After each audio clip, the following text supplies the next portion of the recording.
Roteiro.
Olá, seja bem-vindo então ao nosso segundo Sistemando.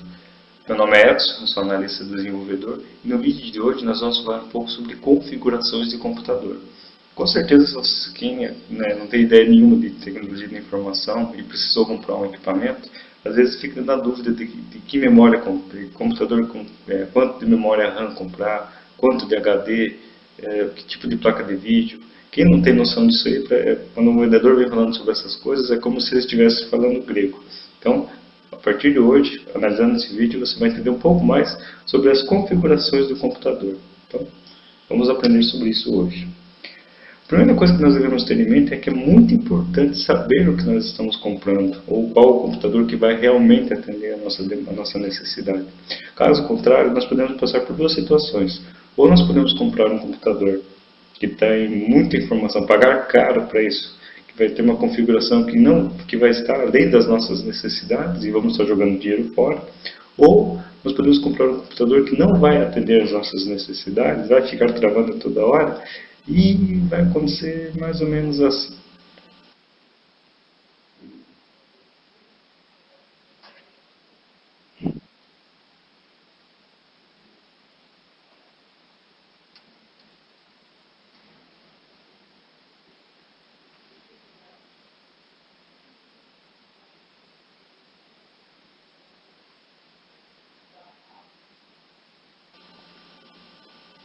Então, para que isso não aconteça conosco, vamos falar um pouco mais sobre as configurações do computador.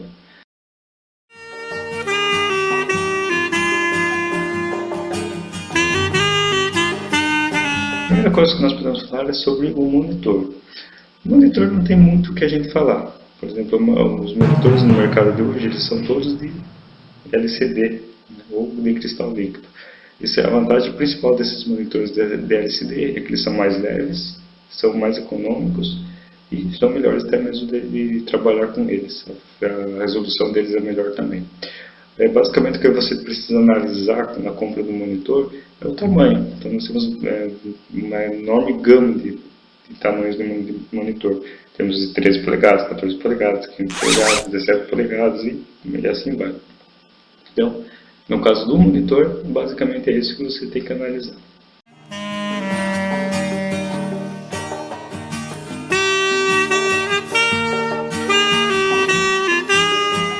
O processador, então, ele é um circuito integrado que realiza cálculos e tomadas de decisão no computador. E aí já vai uma curiosidade. Muitas pessoas chamam isso aqui de CPU. Mas é interessante que, na verdade, isso é uma torre ou gabinete.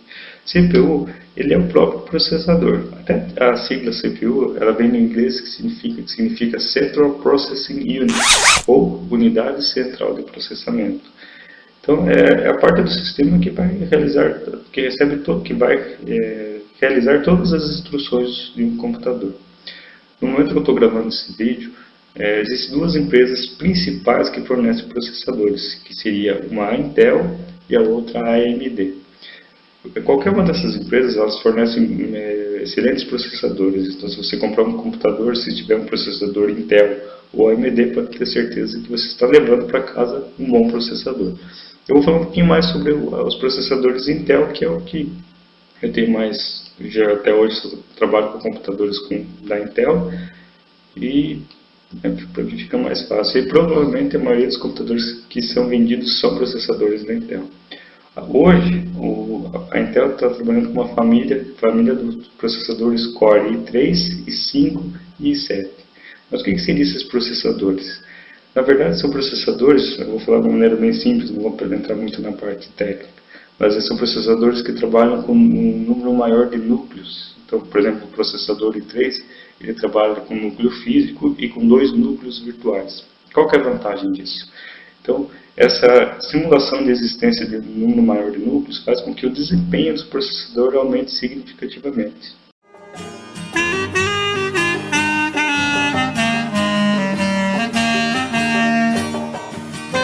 Ela significa Random Access Memory, ou memória de acesso aleatório. A memória RAM, então, é um tipo de memória que permite a leitura e escrita. E é nessa memória que são carregados os programas em execução e alguns dados que você esteja trabalhando. É até interessante que ela é uma memória que nós chamamos de memória volátil, ou seja, ela não pode ser salva aquelas informações. Então, por exemplo, se cair energia ou der uma pane no computador, todas as informações que estão na memória RAM elas são perdidas. Para que isso não aconteça, então a gente precisa sempre salvar essas informações num HD, que nós vamos falar daqui a pouquinho. A memória RAM, no mercado atualmente, os computadores eles geralmente vêm com quantidades de 2 GB, 4 GB, 8 GB ou 16 GB de memória RAM. Quanto maior for a memória RAM, melhor vai ser o desempenho do seu computador, mas também mais caro ele vai ficar. É interessante que a memória RAM é uma memória que pode ser adicionada, então você pode até mesmo adicionar mais memória RAM no seu computador, mas não significa que isso vai ser sempre possível. Por exemplo, existem alguns equipamentos em que não se consegue fazer um upgrade de memória, ou às vezes o upgrade vai ficar muito caro, então não compensa. Então são coisas que é bom analisar. Às vezes vai compensar mais você comprar uma máquina com mais memória do que instalar um número maior de memória.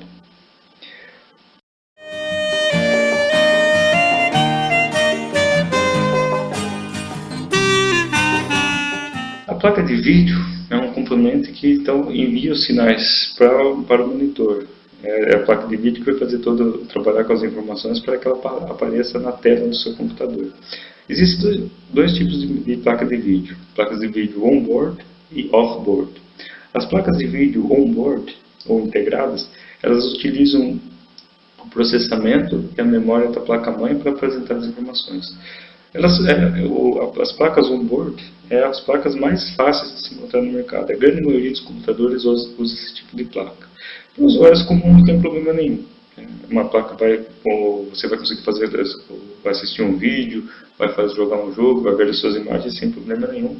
Dependendo, às vezes, se for um vídeo, por exemplo, muito pesado, às vezes a informação não vai vir da melhor maneira possível. Mas, fora isso, ele vai trabalhar tranquilamente. Já as placas off-board, elas têm uma configuração própria. Elas também são chamadas de placas dedicadas. E nesse caso, a placa, ela tem, por exemplo, um processador só para ela, que é um processador chamado GPU. A sigla significa Graphics Processing Unit, ou Unidade de Processamento Gráfico. Além disso, a placa também tem uma memória própria, só para trabalhar com essa parte gráfica. Então, ela libera o processador e a memória da placa-mãe e usa apenas o dela. Logicamente, uma placa dessa não é barato e tem várias configurações para ela. Essas placas são mais destinadas a pessoas que trabalham com processamento gráfico, às vezes faz uma renderização, às vezes se fosse usar um computador comum, levaria muito tempo e usaria muito a máquina. Então, com uma placa gráfica off-board, esse trabalho exige muito menos na máquina.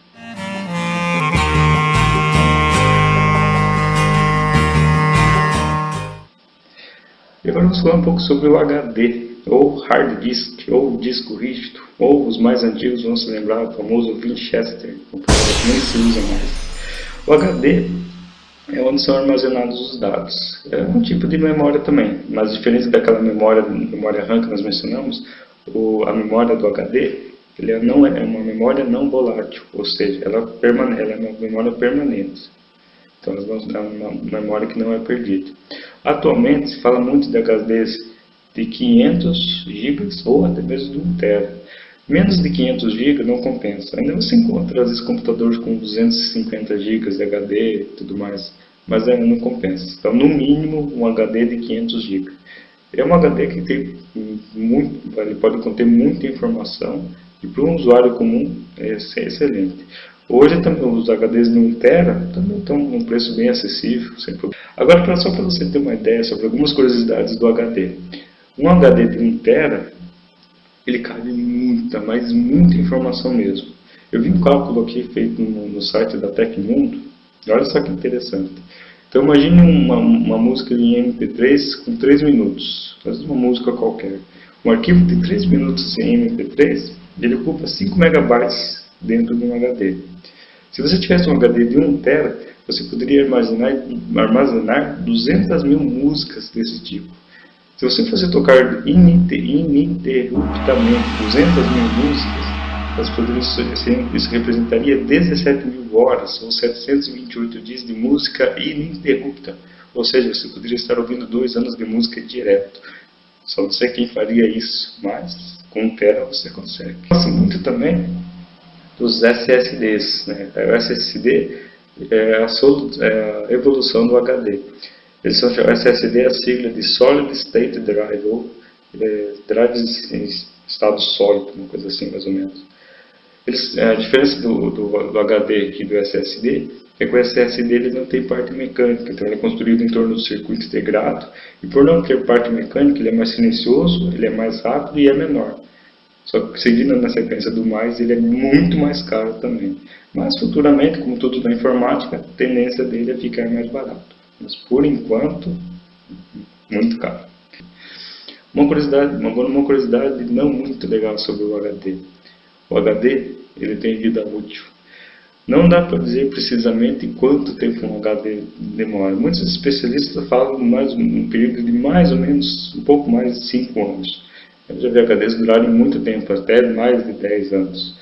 Mas é muito importante então você ter o hábito de fazer um backup de todas as informações do seu HD, porque mais cedo ou mais tarde ele vai parar. Existem outras coisas também sobre os computadores que o usuário deve levar em conta.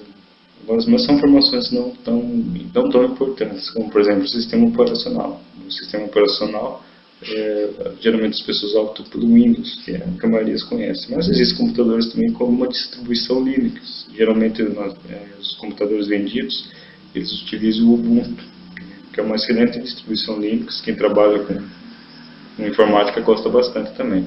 E outras coisas, né, como cor, por aí vai.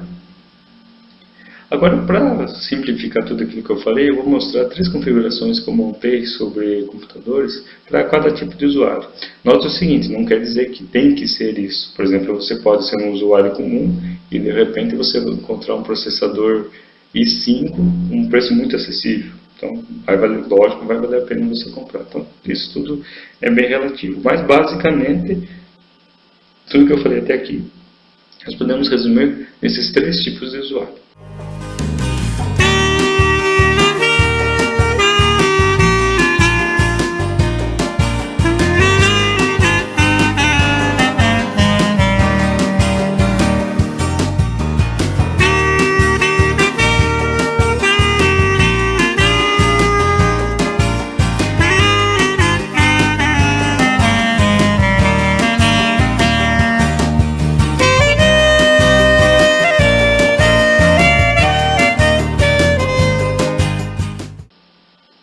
E agora, aproveitando, já que nós vamos comprar um computador, uma outra coisa que nós temos que comprar também, lógico,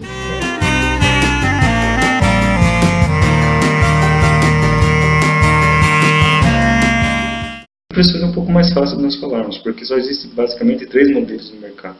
As impressoras jato de tinta, os modelos multifuncionais e a modelo a laser. A jato de tinta é a mais comum e, pelo que eu ando vendo, ela está meio que perdendo espaço para as multifuncionais. O modelo de jato de tinta é mais barato. Então, ela utiliza um cartucho de tinta que é barato, em média R$50 por cada cartucho, e ela imprime em torno de 200 folhas. É claro que depende muito da marca, a qualidade da impressão e tudo mais. As impressoras a laser, elas têm uma capacidade de impressão muito maior, mas também ela costuma ser mais cara. Ela é destinada mais para pessoas que às vezes imprimem muitas coisas dentro de casa. Então, às vezes, uma coisa tem que ser levada em conta. E as multifuncionais, na verdade, é a mesma coisa que a jato de tinta, só que ela tem o diferencial de ter acoplado junto a ela um scanner e uma máquina de xerox. Vale a pena, porque geralmente nós precisamos às vezes fazer uma cópia, alguma coisa assim em casa. Então, para estar lá o equipamento tudo prontinho, é só fazer e é bem simples de operar. Então é isso. Espero que essas informações tenham sido úteis para você, que possa te ajudar então a fazer a compra do seu próximo computador. Vamos aguardar então para o nosso próximo sistema. Então, um grande abraço e até a próxima.